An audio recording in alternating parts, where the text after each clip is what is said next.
Questions for Coach? Looked like you didn't get it off in time anyway, like just split. That's the longest 1.1 I've ever seen. Yeah. That's slow motion. You And don't the think you got it shortest, all? the shortest 0.3 before that too, on the foul. Yeah, no doubt.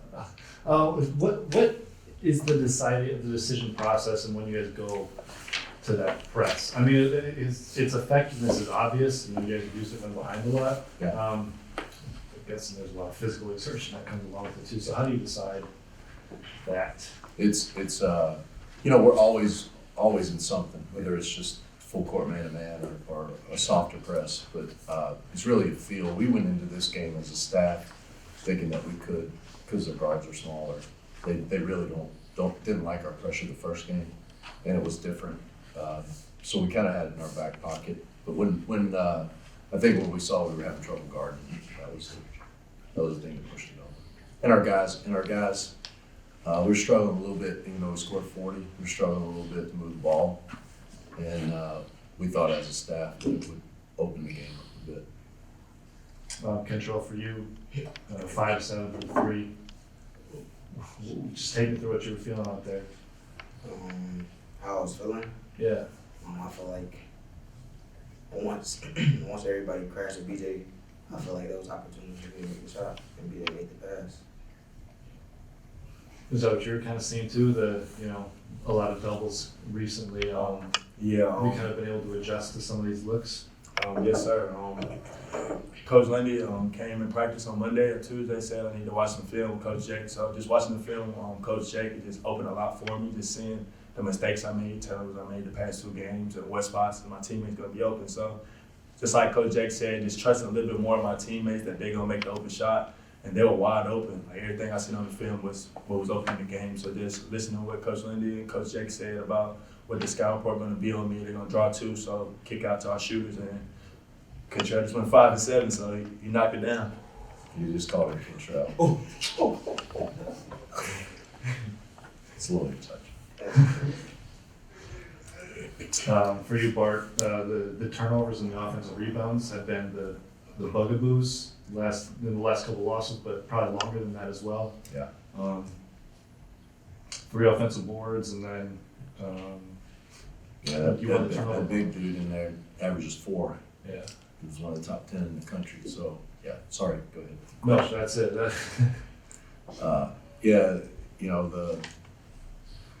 The turnovers. I think when we lost Markeith, we've had trouble finding our offensive rhythm, and the turnover problem kind of raised its head again. We were asking a lot of BJ, a lot of KP, and we just kind of had to find a rhythm again. And really thought the film study did help BJ, and people have been coming at him, so he's not turning his back to the defense quite as much. He's got a better feel for where the openings are. And then we didn't turn it over in transition, which we had been doing. So corrected those 2 things when we were good on the glass. Coach, it seems like you had, you mentioned the half-court press that you guys adjusted to at halftime. The second half in general kind of just seemed like you guys had a lot more intensity. I felt like the crowd was really getting into it with you guys too. When you coach and teach your team defense, do you focus more on technique or attitude? Wow, philosophy. So I'd say it's both, but we have an overriding philosophy. It's how we do it, not what we do. So I'd say probably more about the intensity. We've got a bunch of young guys. That group that we just played starts 5 super seniors, 5 guys that had scored 1,000 points in their career, and we got a bunch of guys that are playing their first year Division I basketball. So a lot of times right now it's the intensity. Our technique is getting better, but it's the intensity and making plays, playing together. Coach, what did you say to the guys in the first time out when you guys went down 11-4? Is there anything specific you had to say? It was important. I think we had lost shooters, and we weren't. You know what I told them? Our first 3 strides, offensively and defensively in transition, were too slow. Okay. And we were getting beat. We weren't playing fast. We didn't have pace offensively, and we weren't getting back as fast as we needed to, and we were giving up threes. So I think that was the emphasis, was just our first 3 strides. For either of the guys, how important just was it to get back on the right track with this stretch of basketball that's coming up now? You know, the tournament.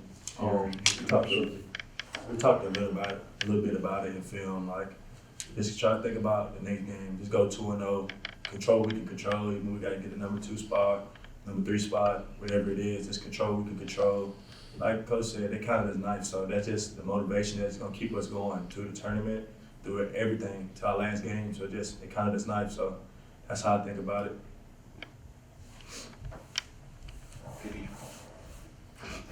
You repeat the question? I like that on what BJ said. What was my question? Just how important was it to get back on the right track with these? I feel like what BJ said in the locker room, like we gotta get our swagger back. I feel like we start moving with a different pace, better defensive slides, all that stuff we do in practice. Just change our intensity. Coach, how does preparation for a more experienced team, like you said, they have 5 players over 1,000 career points. How does preparation for an experienced team like Purdue Fort Wayne differ from a team maybe more like your own with some younger guys? A lot. I'd like to prepare for somebody like that, but our whole league is super seniors. If you go through the league, we're the only young team, and you know, it's kind of made us. We call ourselves the villains because we are a bunch of new guys, and these guys that we're playing against, they've been playing in this league, playing together for a long, long time, and which is okay. You know, that's okay. We like that. And at one point last week, we said, hey, if we're going to be the villains, let's embrace it. Let's be the villains. And you know, we were picked 9th. That team we just played was picked 1st. We're not in 1st right now, but they're in 9th. So we'll be the villains. Any questions for Coach? I have one before you guys get up, though. Coach, and both, and for BJ too, 5th triple-double in school history tonight.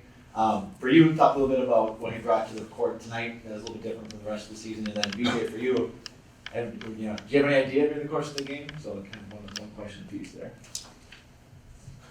Well, tonight I thought possibly was BJ's best game of the year. You know, he's had games where he really scored, but he was rebounding on both sides of the ball. He did get quite a few of his own misses,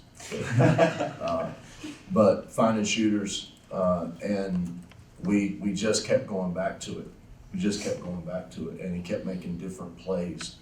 And I'm really proud of him to hear about the film study, because we talk about stuff as coaching staff and how we can help these guys, but it's up to them to embrace it. And that he went and studied that film, and then he ends up with a triple-double. Hopefully he studied more film. But yeah, it's quite an accomplishment.